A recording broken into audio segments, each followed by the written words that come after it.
जय माता दी सभी भक्तजनों को। माता वैष्णो देवी के बारे में तो कई कहानियाँ हम लोग ने सुनी हैं, पर क्या आप सब जानते हैं कि माता वैष्णो देवी आज तक कुंवारी त्रिकुट पर्वत पर क्यों बैठी हैं? भगवान राम जी के किस वचन को निभा रही है माता वैष्णो देवी? क्या है उनके पति का नाम? चलिए आज हम इन सब सवालों के जवाब जानते हैं।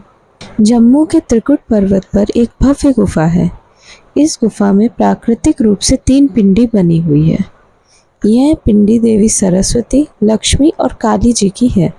भक्तों को इन्हीं पिंडियों के दर्शन होते हैं, लेकिन माता वैष्णो की यहाँ कोई भी पिंडी नहीं है। माता वैष्णो यहाँ अदृश्य रूप से मौजूद है, फिर भी यह स्थान वैष्णो देवी तीर्थ कहलाता है।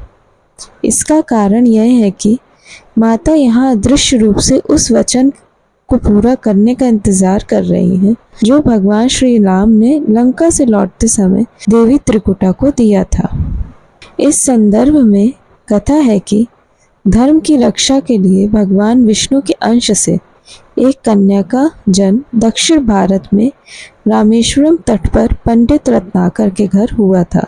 9 वर्ष की उम्र में जब इन्हें पता चला कि भगवान विष्णु ने राम के रूप में अवतार लिया, तब देवी त्रिकुटा ने राम को पति रूप में पाने के लिए तपस्या शुरू कर दी।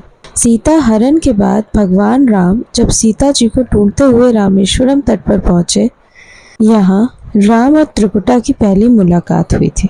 देवी त्रिकुटा ने राम को पति रूप में प्राप्त करने की इच्छा प्रकट की। भगवान राम ने देवी त्रिकुटा से कहा कि मैंने इस अवतार में एक पत्नी व्रत रहने का वचन लिया है। मेरा विवाह सीता जी से हो चुका है, इसलिए मैं आपसे विवाह नहीं कर सकता। देवी त्रिकुटा ने जब बहुत अनुनय विनय किया, तब श्री राम ने कहा कि लंका से लौटते समय मैं आपके पास आऊँगा और अगर आपने मुझे पहचान लिया तो मैं आपसे विवाह कर लूँगा। श्री राम ने अपने वचन का पालन किया और लंका से लौटते समय देवी त्रिकुटा के पास आए, लेकिन भगवान राम की माया के कारण देवी त्रिकुटा उन्हें पहचान नहीं सकी।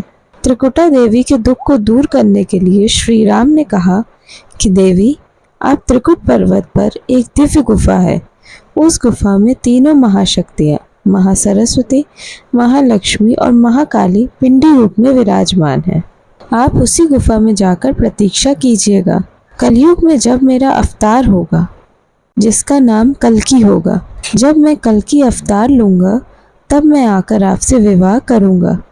तब तक महावीर हनुमान आपकी सेवा में रहेंगे और धर्म की रक्षा में आपकी सहायता करेंगे। धर्म का पालन करने वाले भक्तों की आप मनोकामना पूरी कीजिएगा। भगवान राम के आदेश के अनुसार आज भी माता वैष्णो देवी उनकी प्रतीक्षा त्रिकुट पर्वत पर कर रही हैं और अपने दरबार में आने वाले भक्त के दुख दूर कर उनकी झोली भर रही हैं। अगर आपको हमारे चैनल पर दी गई वीडियोस अच्छी लगती हो तो प्लीज़ इन्हें शेयर करिए और सब्सक्राइब करना बिल्कुल मत भूलिए। धन्यवाद। Please like, share and subscribe my channel.